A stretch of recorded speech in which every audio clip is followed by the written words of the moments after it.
The Hessian Pilot took aim at Cord and fired. Fortunately for Cord, he was hanging onto the edge of a wing of a biplane at a height of over 10,000 feet and moving at a speed of about 125 miles per hour. Now, many people might not use the word fortunate to describe hanging onto the edge of a biplane wing at the height of over 10,000 feet and moving at a speed of about 125 miles an hour, especially if someone were shooting at you. But Cord was, because the enemy that was shooting at him was shooting at him. In most situations of gunfire, shooting at your target is a very good idea, especially if that target was either stationary or coming right at you, as in the case of a charging rhino or lion.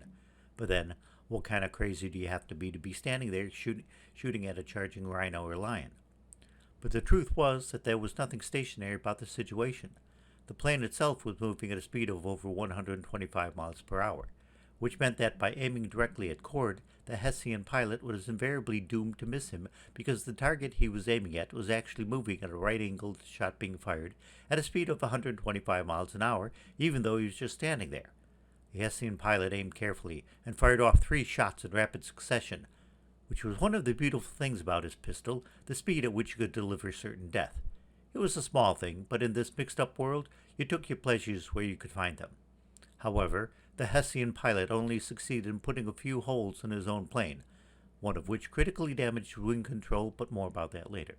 His target, still not dead, moved and got his legs under him and stood, as well as one could stand on a flimsy wing of a biplane at 10,000 feet up at 125 miles per hour. He didn't see how he could have missed his target, as he was a sitting duck. But then he remembered his duck hunting days as a boy. Since the duck was flying, he had to lead the duck with his shot in order to hit it. He had to learn to aim his gun where the duck was going to be when the bullet got there and not where the duck was, because it wouldn't be there by the time the bullet got there. In this case, his target was moving at a very high rate of speed since he was standing on the wing of a plane. Even though his target was not moving on the wing itself and the plane were moving at a high speed at a right angle to the shot being fired. It was all very mathematical and complicated.